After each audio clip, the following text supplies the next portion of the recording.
Hi, this is Matt Johnson for the IEP Resource Center. Today I'm here with Amy Howie, and she's going to help us go through the alternate assessment, some of the changes we can look forward to this year. So with that, I'm going to let Amy talk a little bit about herself and what she's been doing lately. So Amy, why don't you tell us a little bit about what you've been doing around the state and what your background is in education. Thanks, Matt. It's great to be here. My background is in special education. I taught and was an administrator for many years, almost 20, in the state of Indiana. And about a year and a half ago, I was hired to be the director of Project Success Resource Center. And as a resource center, we serve all of the state of Indiana, working with teachers and administrators in preparing students for the new alternate assessment. Okay, so what is the new alternate assessment? Can you tell us a little bit about that? Yeah, so that's a really common question across the state. The NCSEC assessment is the new alternate assessment for the state of Indiana. Previously, students took the I-STAR alternate assessment, and that will continue for social studies and science. But for English language arts and math, the NCSEC assessment will be given to all students taking the alternate assessment in Indiana. Now, I do know also with the alternate assessment, how about early childhood? Early childhood students are still taking the I-STAR stuff. The I-STAR KR, that is correct, for the preschool students, okay. yes. Okay, good. So when is the new assessment to begin then?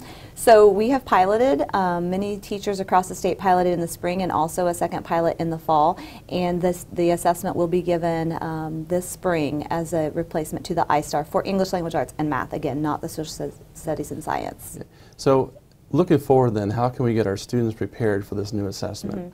Yeah, the NCSEC assessment is very different from the I-STAR assessment. The NCSEC assessment is a student achievement test that the students are required to respond to assessment items. The I-STAR was a teacher rating scale, so teachers were the ones completing the assessment for the students. So that is a huge change, and just having kids practice responding to items is a big change for students. Additionally, the assessment is an academic focus, so there are not, it's not as much of a growth model test as it is an achievement of actual math and language arts standards. So how can we get students prepared for the new assessment?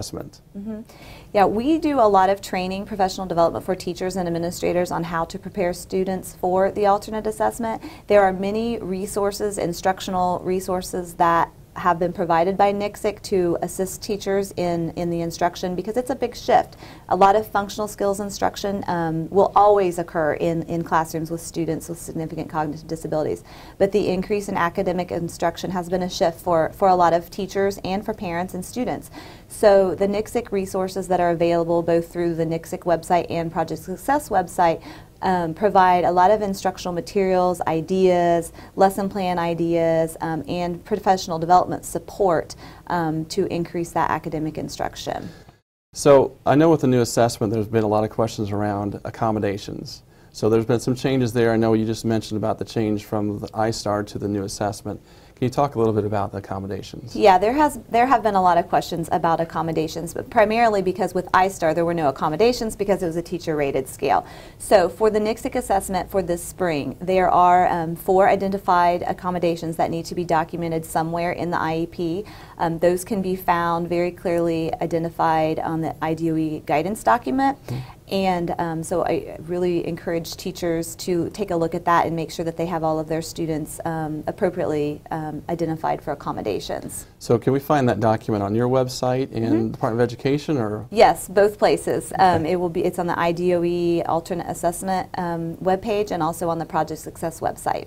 Okay, so other than accommodations, how also might these changes affect the IEP?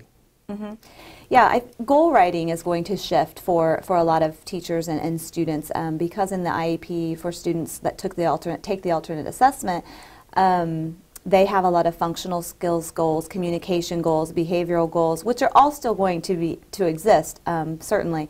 But they also will probably see an increase in the number of English language arts and math goals, and those are going to be tied directly to the new alternate academic standards, which are called core content connectors. And again, a lot of information can be found on the Project Success website related to those core content connectors. Okay, well, thank you for your time today, and it sounds like your website's a great resource for teachers looking for information around the alternate assessment, and appreciate having the time to talk with you, and hopefully we'll talk to you again soon.